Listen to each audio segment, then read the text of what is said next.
I want to answer some of your questions. People are saying, Dave, we're not so familiar with North Texas or what's going on there or Sherman, Texas.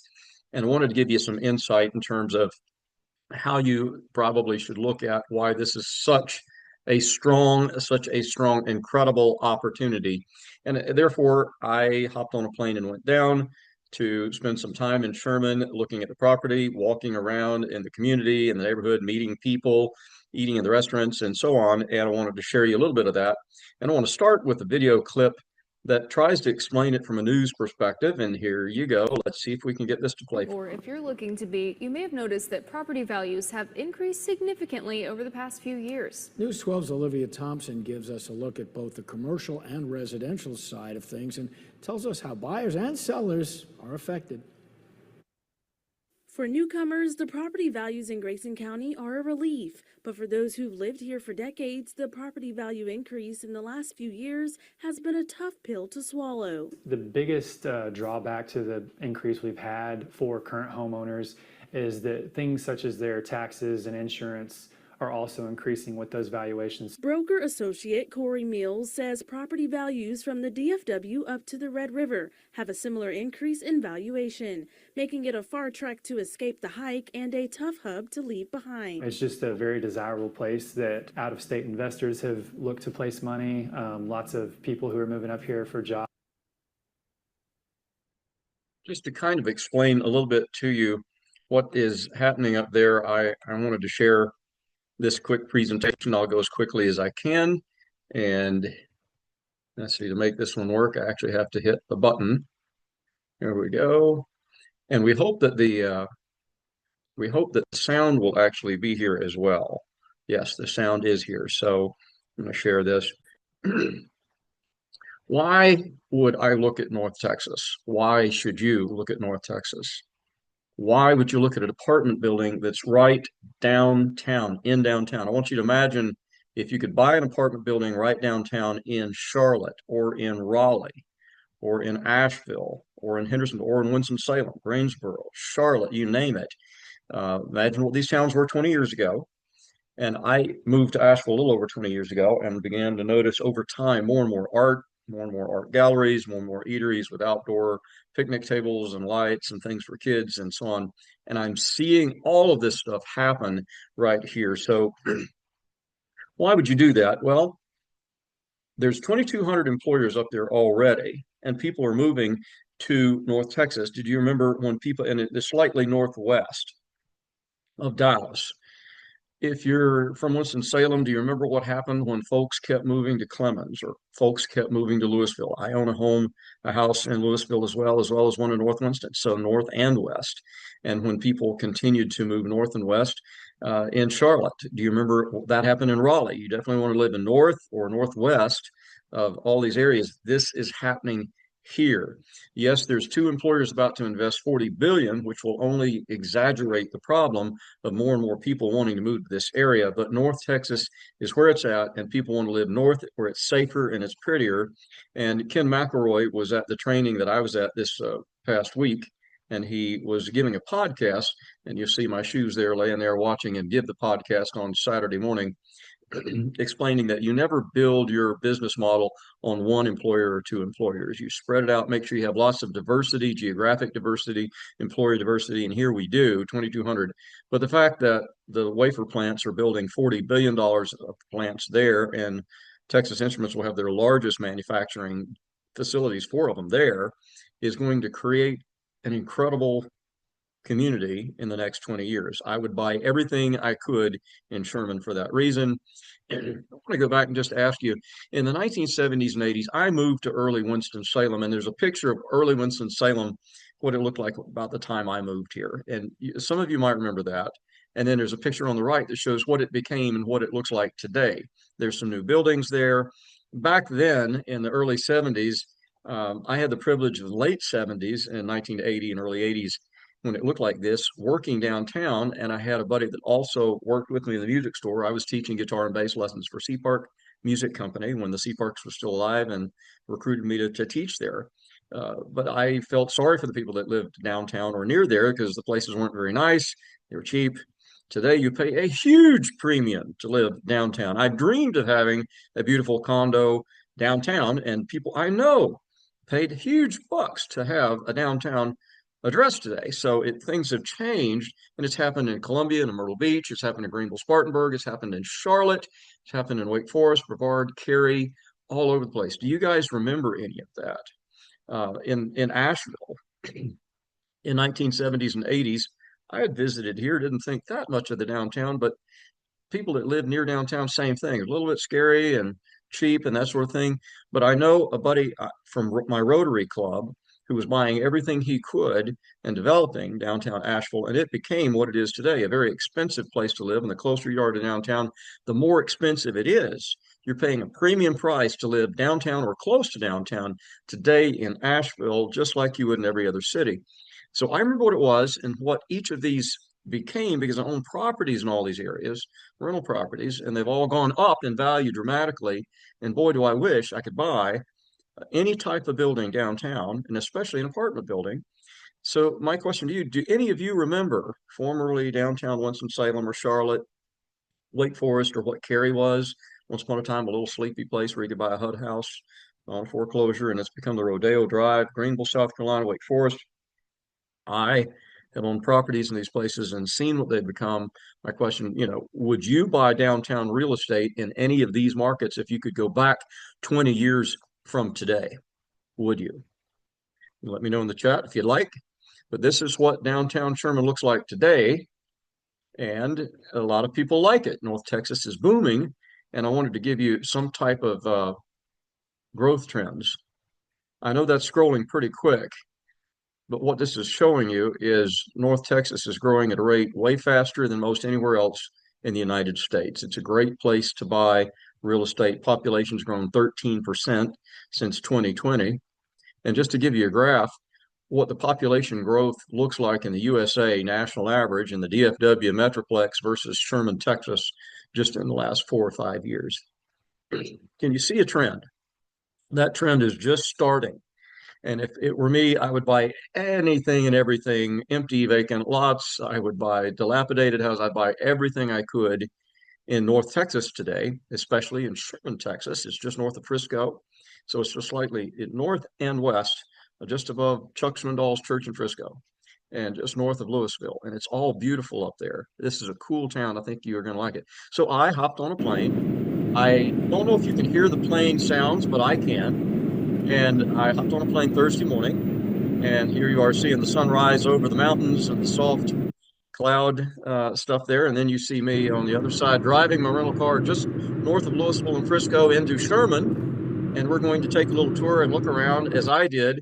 And I took pictures and met people in the community, and it was a delightful experience. So here I am driving I drove past Texas Instruments and a lot of employers and a lot of places where a few apartment communities are being built to try to keep up with the demand.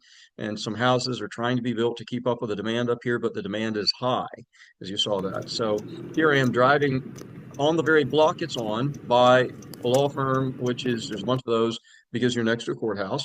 And here I am actually getting out of the car, walking the property, walking across the street from the property. I'm going to show you both sides. Legacy Apartments.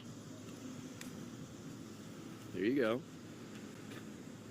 Lawyers are buying these big houses and turning them into law offices. Some of these houses look very Victorian, like Wake Forest did when I moved there in seminary. I saw the Texas Instruments site. 10 years in seminary. Where they're going to be adding a lot. But you can see how businesses like attorneys have taken these old houses and turned them into gorgeous offices, and you have this old Victorian look like you had downtown Wake Forest. Some of you might remember years ago, I was in ministry for 20 years before I moved here. And I would move into a community like this and be working in the church across the street.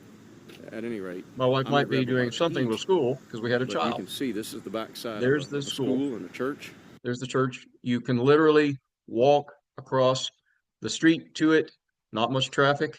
Your child could walk to school. You could walk to work. If we had no car or our car had a flat tire, we could get around anywhere we need to in the town. I could still do my work there. I work for large churches like that one that were actually much larger than that. and you can walk almost anywhere. So I want to show you some of the places I walked. I walked to art galleries and talked to the people in there. I walked to various things. Here we are again before we leave the facility. I parked just across from this fire hydrant because I didn't want to park on the fire hydrant. You don't do that. But I noticed to the right of these apartments, which were very well kept, by the way, and you had an area back there with a really nice looking fence, you had a big empty lot where when I moved here, my little boy was 3, about turned 4. And so if I'd have been moving there 20 years ago or so, I'd have a place to play with him, maybe cornhole or frisbee or throw the football or soccer. He loved soccer or whatever it was. But what I would also want to do is buy that lot because I could build another building there. You can make it look similar, the same format with 2 bedrooms and 1 bedrooms, or you could put a little garage down below and a 2 bedroom above it. But you've got a spare lot there, and I would be buying every lot you could possibly buy in Sherman, just showing you that. The units are very well kept. I spoke with some of the residents there. They like it there. It's full. If we moved to that area, there'd only be one apartment maybe available. It's all full. It's 93% occupied. There was one available. The guy said, I think there might be one available, but I'm not sure. So we would hope to get a place here, and a lot of people would hope to get a place there. Some people in this community are paying $1,800 to $1,900 a month now for a 2 bedroom apartment. Here, everything is $650, $750, $850, $950, and that under $1,000 range. Very affordable housing downtown, just like if we could buy 20 years ago. The difference is it's not ugly like it was 20 years ago. It's nice. In fact, as you walk up those stairs, the apartments cantilever and go out over, so when people park underneath and get out of their car, if it's raining, they don't get wet. So it's mostly covered parking for them below, but that's what's there. Now you see my little rental car that Stephanie rented for me, and across the street from the fire hydrant, taken from the fire hydrant, you see there are some residences that have not been purchased by law firms yet. And there are residents, families living in them that really like it and are paying more and more values to be near work and near downtown, and also quite near the highway and quite near wherever they want to get. It's a very convenient location like our downtown where you can get anywhere in the county, and it is the county seat. So I wanted you to see that. When I went down 1 block to this intersection of Lamar and Crockett, I want you to notice up on the top left portion of each of these signs, they write the word Sherman. Everybody there is quite proud of Sherman, Texas. You see it everywhere, including the street signs. And you can walk literally less than a block, and there is a music store. That makes me happy because I was a music minister, a youth minister first, and then a worship pastor. And I love going to music stores. I used to teach guitar, as I mentioned, and my wife actually taught piano at a music academy, and then out of our home for years. And I loved it. But if Stephanie, we'd moved there after we'd had our little one, and Steph had postpartum depression, and was not always in the best of shape. She might say, honey, if friends are coming, can you just meet them at the coffee shop or the cafe? Lots of coffee shops and cafes and places to eat and meet all around there. Of course, the church is next door. You could meet there too. But if she didn't want somebody to come over to the apartment, then there's lots of places to meet. I couldn't help but sneak this in. I happen to love the fact that I could look inside, and this is what you see on each side. You saw guitars and music and stuff, and I love the environment there, so I sneak that in. Within a door or two down, there's this place called Wildflowers on Sundays, which is a children's boutique where you can buy children's clothes. Being in ministry, we got our stuff either from Hand-Me-Down or Facebook Marketplace or Craigslist. But if I could earn a little extra money and say, honey, you can go get something for our son at the clothing shop, it's walkable next door. So is Pickles and Pottery. That was an art gallery. There were a lot of art galleries there. I enjoyed talking to the people in the art galleries. They just had some art shows in town. There was a lot of original art, signature art around the town I enjoyed looking at. There's also a big department store. I mean, there again, we would get our furniture maybe elsewhere, but there it was. You could buy it on a payment plan, mattress and furniture. And notice they're having a sale. I like that. Notice over on the far left, you see it was a Lazy Boy studio if you wanted to buy a Lazy Boy recliner. So people come from all over the place to this downtown to buy their stuff. There was a barber shop. Literally, I could walk across the street. If Steph says, honey, I'm fixing dinner, you don't have time to go get a haircut? I said, honey, it doesn't take me 30 seconds to walk across the street over there. If they'll put me in, I'll be back, promise you, in about 20 minutes, 30 minutes max. And I just need a haircut real quick. So just showing you that.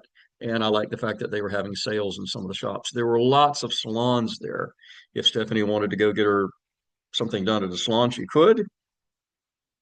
She doesn't want me to tell you that I do her hair, but she might go to some of these places where they paint you pretty, and there are lots of them there. There's a JL Aesthetics, so they could make you look good and make your face good. I need that. And there's security title because you're next to a courthouse, next to a bunch of lawyers' offices, and get your title insurance. There was Laurel E, a nice women's clothing place. All of this is walkable from where we are. The Ash and Barrel, where you can have a cigar and a beverage.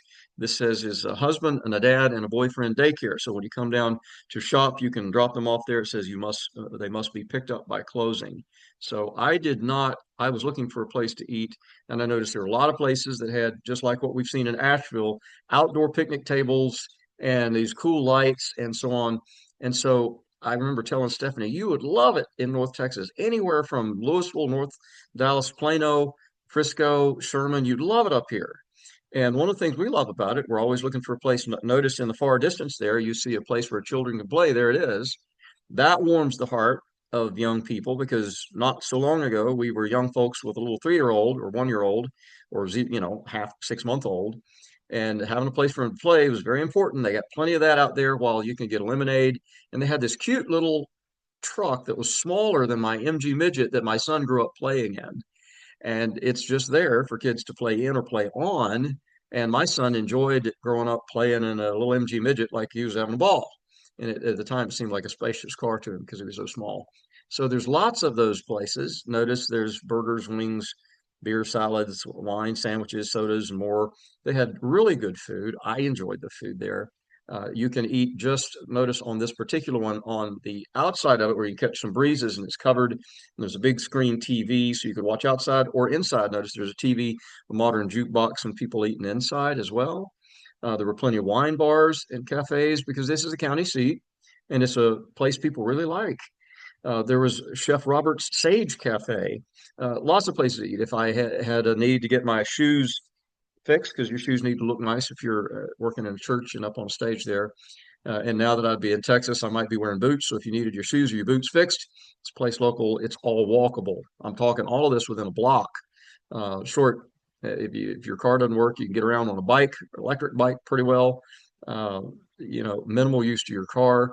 Boutiques, Brazilian blow. You can make your hair look pretty with a Brazilian schedule. Notice we're looking at a fire station.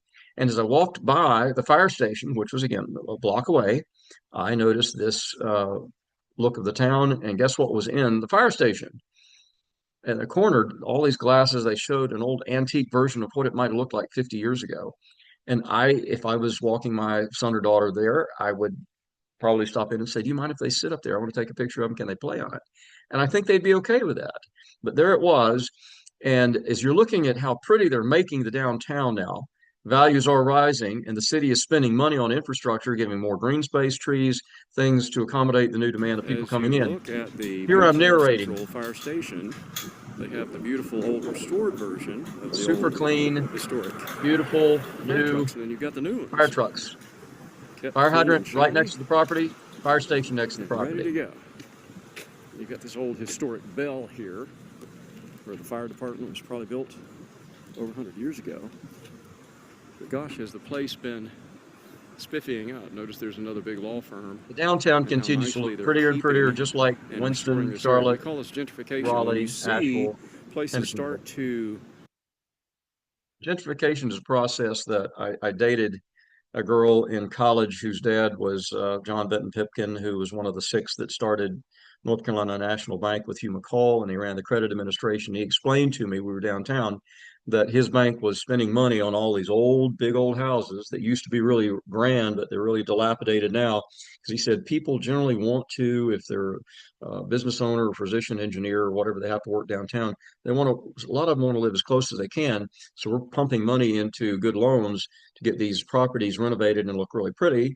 And then people are moving into them. There's this gentrification of people coming back into downtown. We're seeing that in Sherman, Texas. Just imagine if you could go back 20 years and buy now, would you? So I did not eat at the Ash and Barrel and have a beverage and a stogie. I chose next door, the La Piazza. This is what Jonathan Way, my partner, CPA in New York City and a master's in finance, said you can walk to the pizzeria. Well, this had fresh oven made, custom made pizzas, but not only that, you know, beef, steak, chicken, fish, pastas, vegetables, all kinds of wonderful food and wine out the door. Never seen so much wine scattered in there like Chinese checkers. So I went in and I asked the waitress, I said, you know what I'm asking? Do you like living here? We're thinking about maybe coming to the area or investing in the area. Do you like it? She said, I really do. I really do. I said, what do you like about it? She said, well, there's lots of community and events here, lots of community esprit de corps, lots of events. I said, well, I saw a placard right outside. I'm showing it to you on the left there with all the different groups of people, some guy from formerly Guns N' Roses, but also the Windbreakers, Everclear Pam Tillis, a bunch of, she said, you can go out tonight, just go left out of the door, walk up about 3 blocks and you can hear the live music. There's community events here, a lot of things. Here we are. It's a nice downtown and you can walk to lots of things. It's just a great place to be, she said. She really liked it. So she gave me the menu, and I won't spend a lot of time going through the menu, but it was extensive, had a lot of wonderful things in it.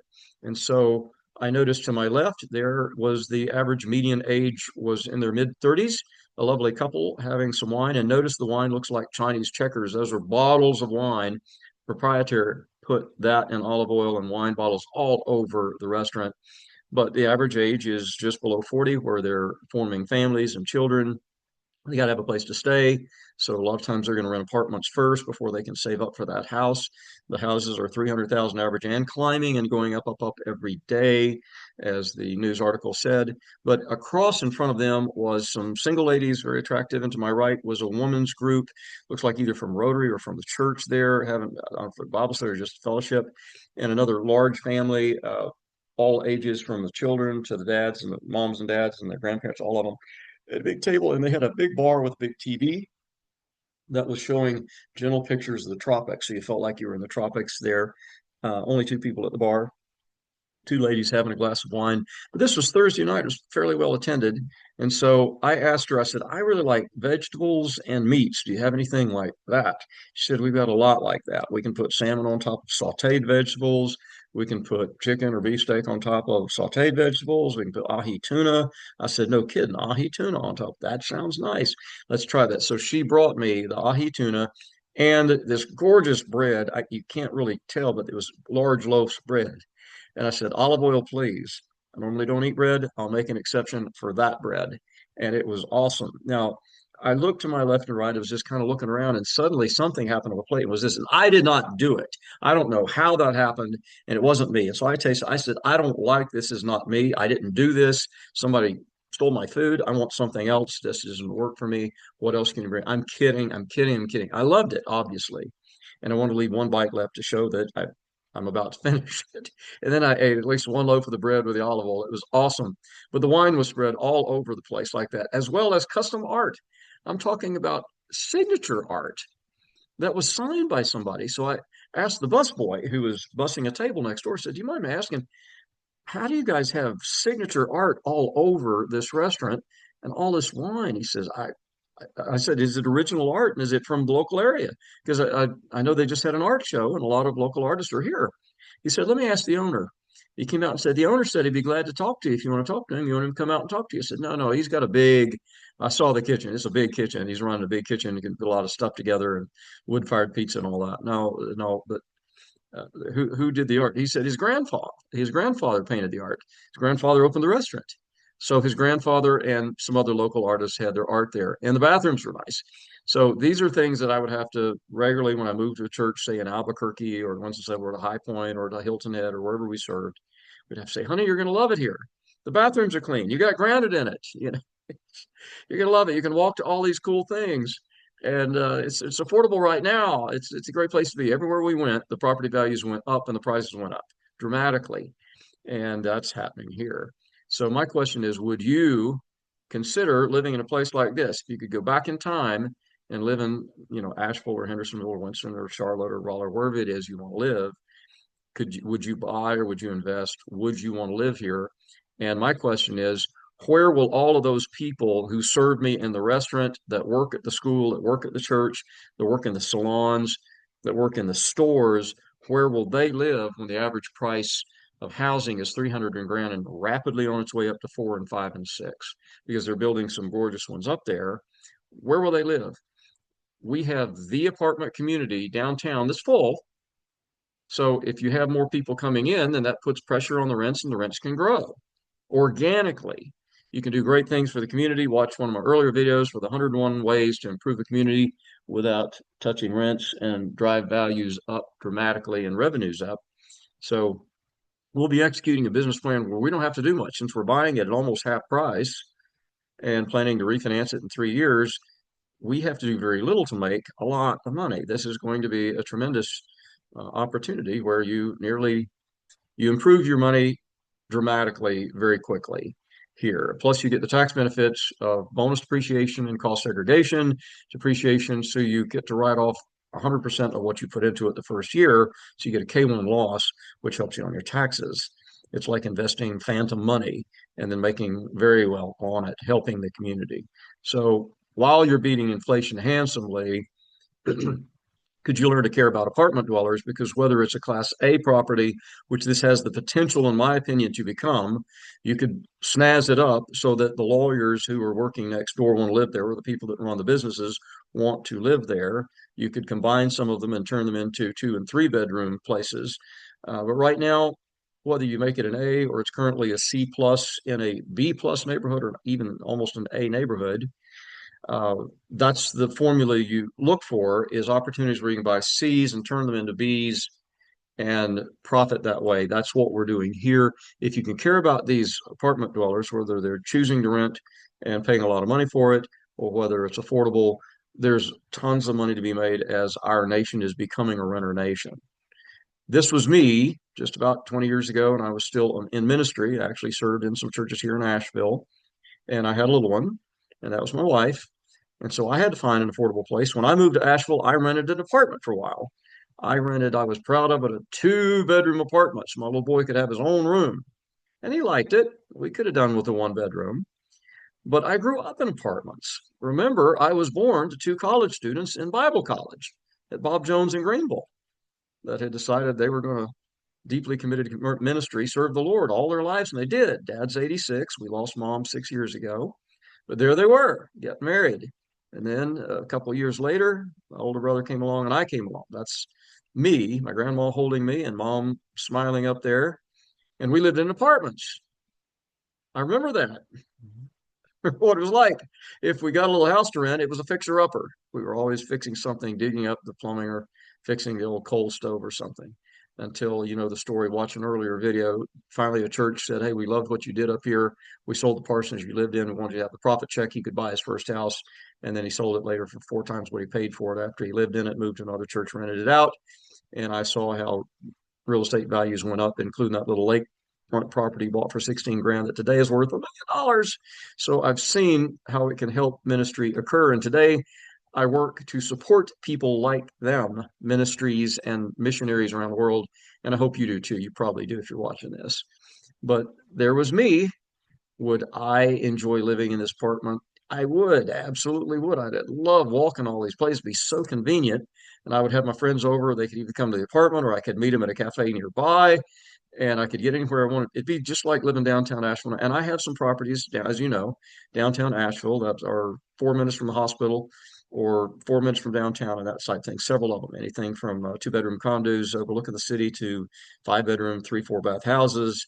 We have them, very popular. I know what the values have been. I don't know if I'm actually showing that on this slide deck, but I bought one for 190 grand. And today, a block away, one sold for 940 for the same square footage as mine. So I'm just saying, we could dress up this property and make it super nice as people move out. Our current plan is not to do so because we're going to do very well with it as is. But future folks could do that. Somebody asked me, what's the downside? Could the government decide we're going to buy that and put another courthouse extension there? Yes, they could. Texas law says they have to go to eminent domain. They have to pay you fair market value, which you'd make a whopper. So the downside risk is you get your money back in spades in the high teens. That's what we're aiming for. And all that depreciation and tax return stuff. And you get that much quicker. Or if a business says we want to scuttle that and buy that thing and pay you way more than it's worth because we're going to put a very large building there. That's happened, as you know, in a lot of downtowns. We still have an apartment building downtown, but what could it become? Same thing in Chicago, in I've seen it happen in Japan, different big cities like Osaka and Tokyo. I've seen it happen in Singapore. We've certainly seen it happen in Hong Kong, any of the New York, any of the big cities. Look at Houston. It used to be properties downtown were throwaways. Today, they're very expensive properties. You put 5 houses on an acre or more, and they're gorgeous. My niece lives in one. We just visited them. Remember that CBRE says apartments outperform stocks and bonds handsomely, and they are a major lender in the space. So they would know, and they say that apartment multifamily typically outperforms every other type of real estate. I do have some personal investments in something industrial and understand why they tip that up a little bit. Industrial can do very well. For example, if you're making orthotic joints. And we're probably not going to make it into, that's my view from the Gaylord while I'm at this conference, where you have a big atrium out there. But in theory, you could construct something like that between the two buildings at some point in the future. And you could, if you wanted to create something more like that, that's not our business plan now, but I am saying. If you want more information, scan my QR code and you can see this video as well as other videos that explain a little bit more about how I got into this and how to raise property values anywhere from $1 to $2 to $3 to $4 million in the first 90 days without touching rents by blessing the community and the dwellers. And wanted to thank you very much for listening to my tour of North Texas and Sherman. I loved it. I'm looking forward to going back. This is a place you want to shine and invest because it's dramatically outperforming almost any other location in the United States right now. Thank you for tuning in. And my wife and I wanted to say, if you want to come visit us, come see us. We're in High Vista, the same course, house on the golf course here on the 11th green that we've been in for 20 years. Book a dinner up at the clubhouse or at our house or a golf game or whatever you'd like. Let me know if I can get you any more information. We bought this thing for $2 million. It's cheap. We bought it at half price of what it's worth. It's probably worth more than the 4, but we bought it at that. So we're only raising 1.1 million, and we have several investors already interested. We think this will fill up fairly quickly. It's a first come, first served basis. If you're interested, let me know. And thank you so much for tuning in today. Of course, if I can help you at any time in any way, I hope you will certainly let me know, and we will look forward to doing that. Hope you have a great day. Talk to you soon. Bye.